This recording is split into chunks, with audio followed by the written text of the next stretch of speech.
Hello everyone. So friends, आज के इस वीडियो में हम बात करेंगे कुछ इंपॉर्टेंट डूज एंड डोंट्स के बारे में जिसका आपको खास ख्याल रखना है अगर आप देने वाले हैं एसएससी सीजीएल 2020 का टीयर 1 एग्जाम, जो कि देखिए आपके पास कुछ ही टाइम बचा है। तो बहुत ज़रूरी है कि अब आप इस बचे हुए टाइम को बेस्ट पॉसिबल वे में यूटिलाइज करें। किन चीज़ों का आपको खास ख्याल रखना है, किन चीज़ों को अवॉइड करना है, तो इसी पर हम बात करेंगे इंपॉर्टेंट डूज एंड डोंट्स के आज के इस सेशन में। तो आपको इसे पूरा देखना है, इस वीडियो को अपने फ्रेंड्स तक भी शेयर करना है। और अगर आप एसएससी के अलावा भी अगर रेलवे या बैंकिंग एग्जाम्स की प्रिपरेशन कर रहे हैं तो हमारे इस यूट्यूब चैनल को जरूर सब्सक्राइब करें, नोटिफिकेशन बेल को भी प्रेस करें, क्योंकि यहाँ पर आपको लगातार बेसिस पर quant, reasoning, English, general awareness और करंट अफेयर्स का एनालिसिस जो है रेगुलर बेसिस पर यहाँ पर इस प्लेटफॉर्म पर मिलता रहेगा। आपको सिंपली बस सब्सक्राइब करना है, ठीक है।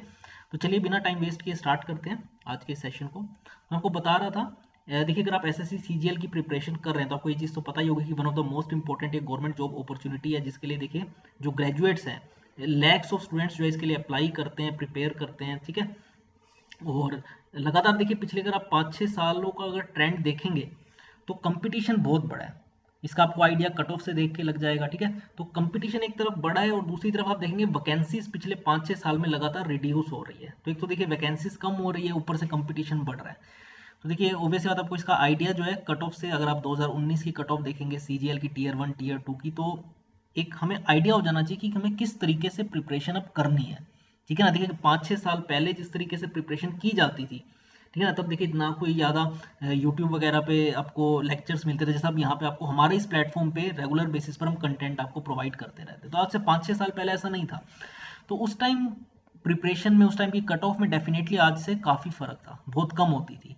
लेकिन अब देखिए स्ट्रैटेजी एक शोर शॉट होनी चाहिए, एक पूरा माइंड में आपके एक होना चाहिए कि किस तरीके कौन कौन से टॉपिक्स को हमें कवर करना है, किन चीज़ों को आपको फॉलो करना है, किन चीज़ों को आपको अवॉइड करना है। क्योंकि देखिए अब आपका वैसे ही बहुत कम टाइम बचा हुआ है, ठीक है ना।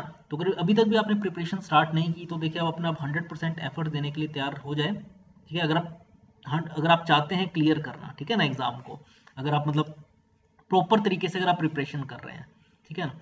तो इसलिए इसी पर हम बात करेंगे आज के इस वीडियो में, कुछ इंपॉर्टेंट डूज एंड डोंट्स के बारे में that you must take care of while preparing for SSC CGL exam, ठीक है ना। अब सबसे पहले बात करते हैं डूज की, यानी किन किन चीज़ों को आपको अब बचे हुए टाइम में फॉलो करना है डेफिनेटली, ठीक है ना। डेफिनेटली आपको इन चीज़ों को फॉलो करना है। एक तो देखिए प्रॉपर रूटीन अपना बना लें, ठीक है। अगर आप देखिए फुल टाइम प्रिपरेशन कर रहे हैं तो भी आपका देखिए रूटीन होना चाहिए। फॉर एग्जांपल अगर बात करें तो टीयर 1 में 4 जैसे सब्जेक्ट्स आते हैं, क्वांट, रीजनिंग, इंग्लिश और जनरल साइंस। तो अब देखिए सबसे ज़्यादा मैं सजेस्ट यही हमेशा कहता हूँ कि आप फोकस करें क्वांट और इंग्लिश पर, उसको आप अपना स्ट्रॉन्ग बनाएं। क्योंकि देखिए एक तो ना सिर्फ टीयर 1 में तो आते हैं, और यही 2 सब्जेक्ट्स हैं जो टीयर 2 में भी आते हैं, तो आप इसकी प्रिपरेशन अच्छे तरीके से करें। ये बात देखिए, लेकिन ये भी आप समझ लें कि जो जनरल अवेयरनेस का सेक्शन है, जो जनरल साइंस का सेक्शन है जीएस का, वो आपको कहीं ना कहीं आपकी जो बाकी स्टूडेंट से आपको एज दिलाने में बहुत बार मदद करता है। क्योंकि जीएस के क्वेश्चंस आपको पता है इतना वास्ट उसका जो सब्जेक्ट है, वास्ट, उसमें से आपको टॉपिक्स देखने को मिलते हैं। तो इंपॉर्टेंट तो वो भी बहुत है, लेकिन ये है कि वो टीयर 2 में नहीं आता, ना ही जीएस का सब्जेक्ट आता है और ना ही रीजनिंग। लेकिन हाँ ये नहीं कि उसकी इंपॉर्टेंस नहीं है, क्योंकि अगर आप टीयर 1 में लीड मेंटेन करते हैं तभी आप उसे टीयर 2 में आगे जो है ले पाते हैं, ठीक है ना। तो इसलिए प्रॉपर रूटीन बहुत ज़रूरी है कि आप सबसे ज़्यादा टाइम क्वांट और इंग्लिश को दें, और उसके बाद जो है रीजनिंग, देखिए कोई ज़्यादा मुश्किल नहीं होती। रीजनिंग का क्वेश्चंस कोई भी सॉल्व कर सकता है बिना मतलब उसके लिए कोई ज़्यादा नॉलेज की या कोई ज़्यादा कंसेप्ट पढ़ने की जरूरत नहीं है। बस ये कि आप शॉर्ट ट्रिक्स को यूज़ करें, ठीक है, और कम से कम टाइम में क्वेश्चंस को सॉल्व करने की प्रैक्टिस करें। रीजनिंग जो है सिर्फ प्रैक्टिस बेस्ड है। इसके अलावा अगर मैं बात करूँ जनरल साइंस का, मैं आपको बता ही रहा हूँ, उसमें तो देखिए आप इतना वास्ट है कि ये आप कोशिश करें कि एक तो 8th 9th 10th की जो एनसीईआरटी की बुक्स होते हैं उससे आप एक बार कवर अप कर ले पूरा अच्छे तरीके से, ठीक है। इसके अलावा अगर आप आपने हमारा कोर्स सब्सक्राइब किया हुआ है, अगर आप करना चाहते हैं तो उसमें आपको हमने पूरा जो है सारे के सारे जो जनरल साइंस के अंदर आते हैं, फिजिक्स, केमिस्ट्री, बायो, हिस्ट्री, ठीक है, पॉलिटी, ज्योग्राफी, इसके अलावा इकोनॉमिक्स और देन करंट अफेयर्स, ये सब आपको हम डिटेल में प्रोवाइड करते हैं वीडियो लेक्चर्स की फॉर्म में, ठीक है। तो प्रॉपर रूटीन आप ज़रूर बना लें, ठीक है, या किस सेक्शन को कितना टाइम देना है। उसके अंदर भी देखिए टॉपिक वाइज आप क्लासीफाई कर सकते हैं। जैसे फॉर एग्जांपल अगर मैं क्वांट में बात करूं तो अरिथमेटिक मैथ्स में सबसे ज़्यादा इंपॉर्टेंट है परसेंटेज, प्रॉफिट एंड लॉस, ठीक है, टाइम एंड वर्क। उसी तरीके से एडवांस में इंपॉर्टेंट है ज्योमेट्री, ठीक है, इसके अलावा अलजेब्रा। ये चीज़ आपको पता होनी चाहिए। अगर आप प्रीवियस ईयर्स के पेपर को एनालाइज करेंगे तो ये आपको इंपॉर्टेंस टॉपिक वाइज पता चल जाएगी, ठीक है ना। तो एक प्रॉपर रूटीन आप बना ले, चाहे आप फुल टाइम प्रिपरेशन कर रहे हैं, अगर आप वर्किंग है तो देखिए बहुत ज़्यादा ज़रूरी है आपके पास। ऑब्वियस सी बात है, फिर वीकेंड्स में तो वीकेंड में ही आपको टाइम मिलता होगा प्रिपरेशन का, वीकडेज में तो आप नहीं निकाल पाते होंगे ज़्यादा टाइम, ठीक है ना। तो इसलिए एक प्रॉपर रूटीन अपना बना ले। फिर देखिए जब आप एग्ज़ाम देने जाएंगे तो देखिए इंस्ट्रक्शंस को बहुत ज़रूरी है कि आप केयरफुली वहाँ पर रीड करें, क्योंकि कई बार क्या होता है जल्दी क्वेश्चन को सॉल्व करने की वजह से हम जो इंपॉर्टेंट इंस्ट्रक्शंस होते हैं कई बार वो उसे स्किप कर जाते हैं, जो चीज़ हमें निकालनी होती है उसकी जगह हम कोई और ही चीज़ निकाल देते हैं, ठीक है ना। ये हमें बाद में पता चलता है, हम अपना 2-3 मिनट टाइम वेस्ट कर देते हैं, और आपको पता है देखिए टाइम बहुत इंपॉर्टेंट है। तो इसलिए इंस्ट्रक्शंस को एक बार देखिए चाहे केयरफुली रीड जरूर कर लें, ताकि ऐसा ना हो कि आप टाइम अपना वेस्ट कर दें बाद में, ठीक है ना। इंस्ट्रक्शंस जो हर क्वेश्चन के ऊपर गिवन होती है, तो ये आप जरूर आपको ध्यान से पढ़ना है, ताकि ये आपको आइडिया हो कि आपको क्या इस क्वेश्चन में आपसे पूछा गया है, ठीक है ना। और देन आप देखिए, ये तो खैर आगे बात करें तो वर्क ऑन योर बेसिक्स, ठीक है, आपको अपने बेसिक्स पे वर्क करना है, ठीक है। ये देखिए इंस्ट्रक्शंस का मैं आपको बताते हैं, देखिए चाहे इसकी तो कोशिश आप मॉक टेस्ट जब आप देते हैं ना तभी से ही स्टार्ट कर ले, हैबिट बना लें कि जब भी आप क्वेश्चन मतलब कोई सोल्व करने जाएंगे तो अच्छे तरीके से एक बार रीड जरूर करेंगे। अपने देखिए आपको बेसिक्स पे काम करना है, अगर आपकी कैलकुलेशन स्पीड आपको लगता है कि बहुत स्लो है तो आप उस पर वर्क करें, ठीक है। अगर आपको लगता है आपकी वोकेबलरी बड़ी वीक है तो आप देखिए डेली आप न्यूज़पेपर तो पढ़ाई करें, और इसके अलावा आप वर्ड पावर मेड इजी एक बुक आती है उसको आप एक बार ज़रूर रेफर कर सकते हैं अपनी वोकेबलरी को इम्प्रूव करने के लिए, ठीक है ना। डेली जो है मैंने आपको बताया न्यूज़पेपर रीड करें, और कैलकुलेशन की अगर आप क्वांट के अंदर मैं बात करूँ तो उसको आप अपने इम्प्रूव करें, ठीक है। तो बेसिक्स बहुत ज़रूरी है कि आपके स्ट्रॉन्ग होने चाहिए। इसके अलावा हर जितने भी हमारे चैप्टर्स हैं उनका जो अगर मैं कहूँ ईजी लेवल के क्वेश्चंस आप जो है आपको उसको अच्छे तरीके से सोल्व करना आना चाहिए, ठीक है ना। इजी लेवल के क्वेश्चंस अगर आपको आते हैं सोल्व करने किसी भी टॉपिक के, तो ऑब्वियस सी बात है फिर आप तभी हाई लेवल के क्वेश्चंस जो है उनको फिर उन पे मूव ऑन कर पाओगे। अगर आप इजी क्वेश्चंस कोई नहीं सोल्व कर पाते तो देखिए ऑब्वियस सी बात है फिर टफ लेवल के क्वेश्चंस को सोल्व करने का कोई बेनिफिट नहीं है। तो इसलिए अपने बेसिक्स पर वर्क करें, एक प्रॉपर रूटीन उसके लिए बनाएं, ठीक है। मॉक टेस्ट कैसे देना है मैं आपको आगे वो भी बता दूंगा, ठीक है। आपको ज़्यादा फोकस किस पे करना है, जो आपकी वीकनेस है। देखिए हम क्या करते हैं कि हम अपने स्ट्रेंथ्स पे ही काम करते रहते हैं। अगर आपको लगता है कि आपकी चलो रीजनिंग स्ट्रॉन्ग है तो देखिए रीजनिंग स्ट्रॉन्ग है, ठीक है, आप जल्द फॉर एग्जांपल आप 7 से 8 मिनट के अंदर सभी 25 क्वेश्चंस को सॉल्व कर लेते होंगे करेक्टली, तो भी देखिए आपके नंबर तो कितने मैक्सिमम 50 आ पाएंगे उसमें, ठीक है ना। तो इसलिए ऐसा नहीं है कि आप अपने अगर आपको कोई स्ट्रॉन्ग वो है सेक्शन रीजनिंग है, फॉर एग्जांपल अगर आपका इंग्लिश आपको लगता है इंग्लिश है, ठीक है, लेकिन अगर आप स्कोरिंग तो मैं आपको बता रहा हूँ सबसे स्कोरिंग सेक्शन है जिससे आप बाकी स्टूडेंट्स के कंपैरिजन में एक लीड ले सकते हैं, वो जनरल साइंस का ही है, जीएस का सेक्शन है। क्योंकि देखिए रीजनिंग के क्वेश्चन सारे ऑलमोस्ट जो अच्छे तरीके से जिन्होंने प्रिपरेशन की हुई है वो सारे सोल्व कर लेते हैं ऑलमोस्ट कम टाइम में, ठीक है। क्वांट के भी कर लेते हैं, ठीक है। और इंग्लिश और मैंने देखा जनरल साइंस, ये दो ऐसे सेक्शंस है जिनमें एस्पायरेंट्स को दिक्कत आती है, ठीक है ना। तो उस पर आप जरूर वर्क करें कि जो आपको लगता है बाकियों की वीकनेस हो सकती है वो आपकी वीकनेस नहीं होनी चाहिए, वो आप उसे अपनी स्ट्रेंथ बनाएं, ठीक है ना। तो ये आपको ध्यान रखना है। फिर मैं आपको बता रहा हूँ प्रिपरेशन के टाइम पे देखिए आप एंटरटेनमेंट ब्रेक्स जरूर लें, बहुत ज़रूरी है। आजकल तो देखिए आप मोबाइल वगैरह पे इजीली से कोई छोटी सी कोई शो देख सकते हैं, किसी भी तरीके से आप एंटरटेनमेंट कर सकते हैं। अगर आप बुक रीड कर सकते हैं, स्पोर्ट कोई भी खेल सकते हैं, ठीक है ना। तो एंटरटेनमेंट ब्रेक ज़रूर लें, ऐसा नहीं कि पूरा टाइम ही लगातार पढ़ते रहें, तो वो भी जो है उसमें उससे भी काम नहीं बनेगा, थोड़ा बहुत बीच बीच में एंटरटेनमेंट भी ज़रूरी है, ठीक है। और आपको देखिए चाहे वो प्रिपरेशन के फेज में और एग्जाम के टाइम पे देखिए आपको कॉन्फिडेंट और स्ट्रॉन्ग जरूर रहना है। अब देखिए आपको पता है एक तो एसएससी का जो पूरा प्रोसेस है वो बहुत लंबा है, ठीक है। बहुत सारे एस्पायरेंट्स होते हैं जिसमें उसमें डीमोटिवेट हो जाते हैं। सबसे पहले जैसे आपको पता है एग्जाम होगा टीयर 1 का, फिर उसके बाद उसकी आंसर की आएंगी, फिर रिजल्ट आएगा, फिर टीयर 2 का एग्जाम डेट आएगी, फिर उसका एग्जाम, फिर आंसर की, फिर रिजल्ट, फिर टीयर 3। तो ऐसे करते करते देखिए 1 साल लग ही जाता है, 1 साल कम से कम, क्योंकि मैं अगर आपको बताऊं तो 2018 का जो सीजीएल हुआ था अभी तक उसका फाइनल रिजल्ट नहीं आया, 2018 का नहीं आया, 2019 का अब जाके जो है टीयर 2 का रिजल्ट आया है, ठीक है ना। तो टाइम टेकिंग है, देखिए ये पूरा प्रोसेस आपको पता ही होगा एसएससी की, अगर आप प्रिपरेशन कर रहे हैं तो आपको उस पूरे फेज में कॉन्फिडेंट रहना है, ठीक है ना। आपको ऐसा नहीं है, अब मैं हमेशा ही सजेस्ट करता हूँ कि अगर आप एग्जाम दे रहे हो तो 100% दें, क्योंकि देखिए 50-50 अगर आप रहेंगे कि आप ये उसमें रहे कि मैं अगला एसएससी का एग्जाम अच्छे तरीके से प्रिपेयर करूं या नहीं, उसके लिए देखिए ज़रूरी है कि आपको पहले आइडिया हो जाना चाहिए पिछले वाले, जैसे 2020 का जो भी एग्जाम अब होगा एसएससी सीजीएल का, उसमें आपको एक आइडिया लग जाना चाहिए कि हाँ भाई मेरा अच्छा हुआ है तो ठीक है, मैं आगे मतलब फिर इसी पे ही वर्क करूँ टीयर 2 टीयर 3 पे। और अगर आपको लगता है अच्छा नहीं हुआ है तो फिर आप नेक्स्ट ईयर अगर आप चाहते हैं एसएससी के एग्जाम देना है तो 2021 पे फिर फोकस कर सकते हैं।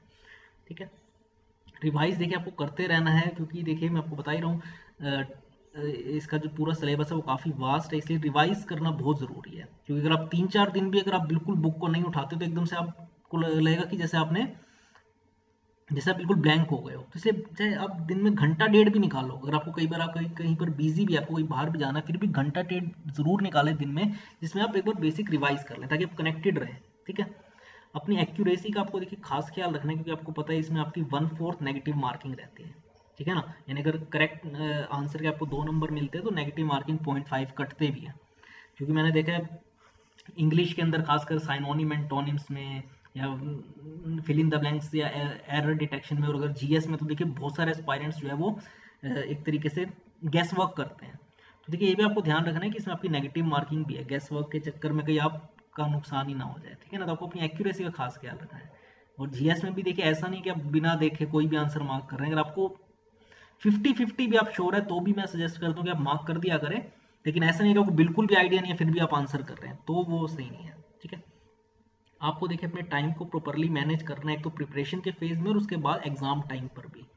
ठीक है ना, क्योंकि बैंकिंग एग्जाम्स में क्या होता है, आपका जो टाइम होता है वो सेक्शनली डिवाइडेड होता है। आपको पता है कि ये जैसे जो प्री का एग्जाम होता है बैंकिंग एग्जाम्स का, उसमें आपको 20 मिनट क्वांट के लिए मिलते हैं, 20 मिनट रीजनिंग के लिए और 20 मिनट ही इंग्लिश। लेकिन यहाँ पे आपको 1 घंटे का कंपोजिट टाइम मिलता है और आपको खुद ही अपने अकॉर्डिंग इसे मैनेज करना होता है। ठीक है, और आपको जीएस को डे 1 से ही प्रिपेयर करना है। अब देखिए अगर आप पहले से कर रहे हैं तो अच्छी बात है, अगर आपने अभी तक नहीं जीएस को प्रिपेयर करना शुरू किया तो आज से ही स्टार्ट कर दें। मैं आपको बताया इसके अंदर आपको हिस्ट्री, पॉलिटी, ज्योग्राफी, इकोनॉमिक्स और फिजिक्स, केमिस्ट्री, बायो, ठीक है, इसके अलावा मिसलेनियस क्वेश्चंस करंट अफेयर से आते हैं।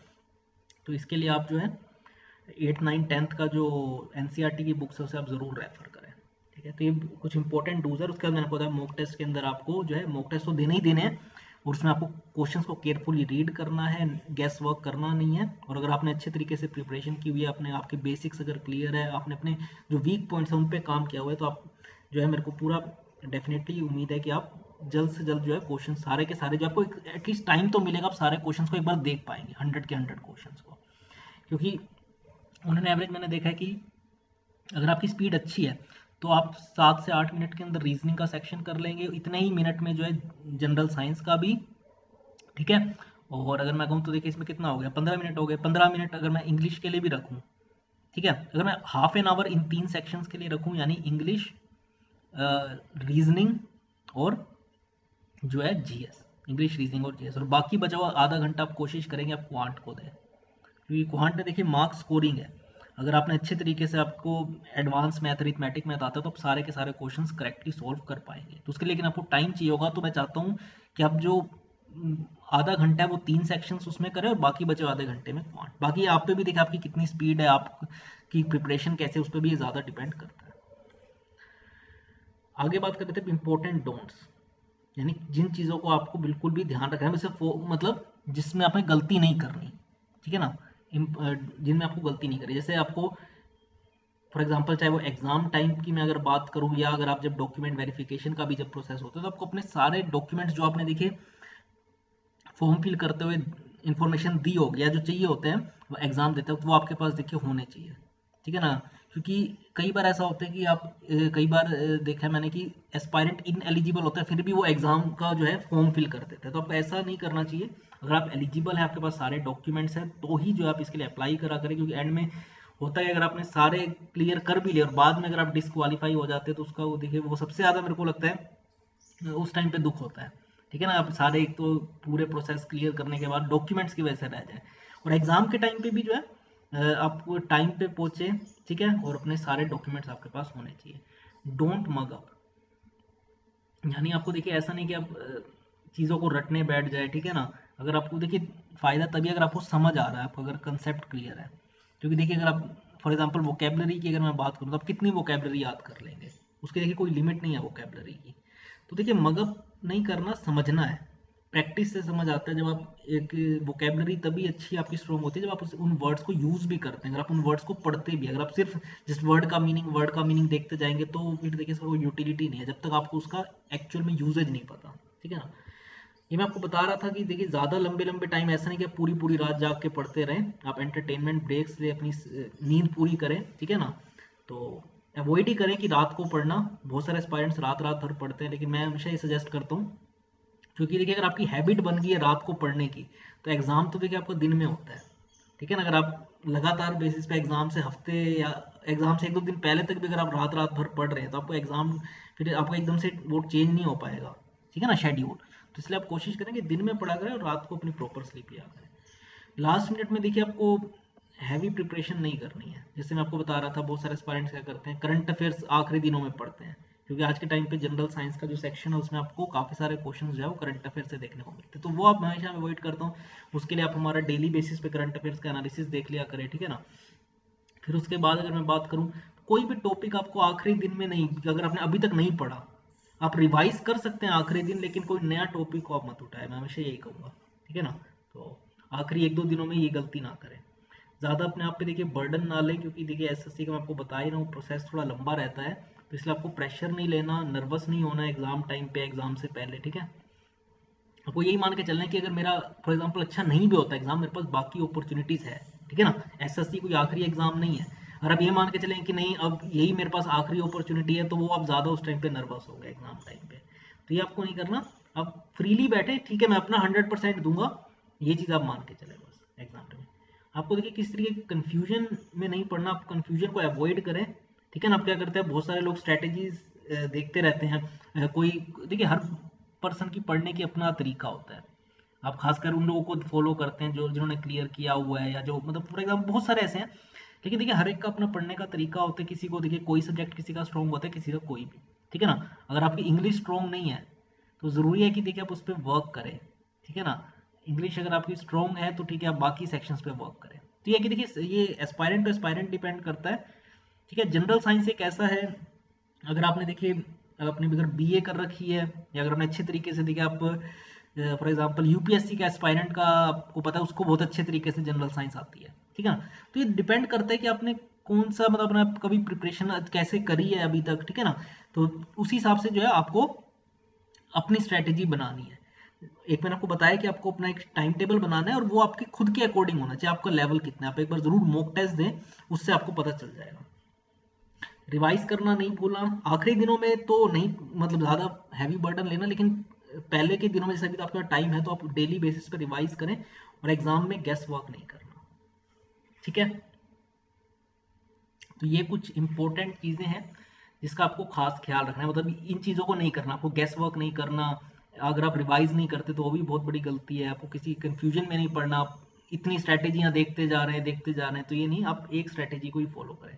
नर्वस नहीं होना, अपने आप पे बर्डन नहीं लेना। लास्ट मिनट में हैवी प्रिपरेशन का मेरे को नहीं लगता कोई यूज़ है, ठीक है। अपना प्रॉपर एक शेड्यूल बनाएं, ठीक है।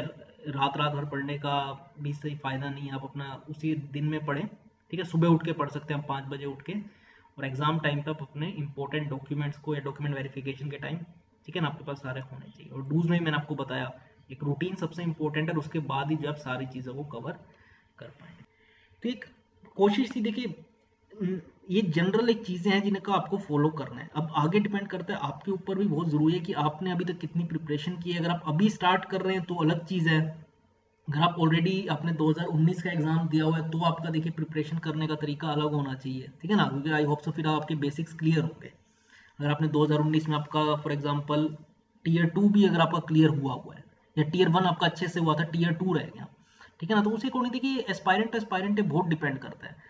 अगर आपने पहले कभी दिए हुए हैं एग्जाम्स और आप थोड़ा बहुत मार्जिन से रह जाते हैं, तो किस वजह से रह जाते हैं, आप उस पर वर्क करें। अगर आप मॉक टेस्ट नहीं देते हैं, ठीक है ना, आप सिर्फ थ्योरी थ्योरी पढ़ते हैं, तो उसका भी देखिए फायदा नहीं। तो ये आप खुद को एनालाइज करें कि आप कहाँ गलती कर रहे हैं। अगर आपने पहले दिए हैं और आपका क्लियर नहीं, और अगर आप पहली बार दे रहे हैं, तो आपको पता, मैंने आपको बता ही दिया कंपटीशन कितना है, कट ऑफ कितनी जाती है, ठीक है ना। फॉर एग्जांपल अभी अगर आप 2019 का अगर आप टीयर 2 का रिजल्ट देखेंगे, तो उससे आपको आइडिया लग जाएगा, ठीक है ना। तो इसलिए आप अपना 100% दें, ठीक है। देखिए इसमें टाइम ज़रूर लगता है एसएससी में, मैंने आपको बताया थोड़ा डीमोटिवेट होते भी एस्पायरेंट्स, लेकिन आपको लगे रहना है। अगर आप मैंने आपको बताया ना, आपको हाफ हार्टेड पेपर नहीं देना। या तो आप देखिए प्रिपरेशन कर रहे हैं तो अच्छे तरीके से करें, या ना करें।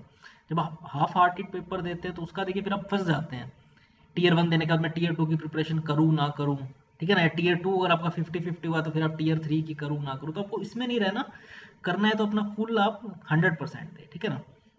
तो अगर आपका कोई डाउट है तो आप कमेंट करके पूछ सकते हैं। आप हमारा एसएससी का बैंकिंग रेलवे का कोर्स भी ले सकते हैं वेबसाइट takshiralearning.com पे जाके, ठीक है। तो आज की इस वीडियो में इतना ही फ्रेंड्स, थैंक्स अ लॉट।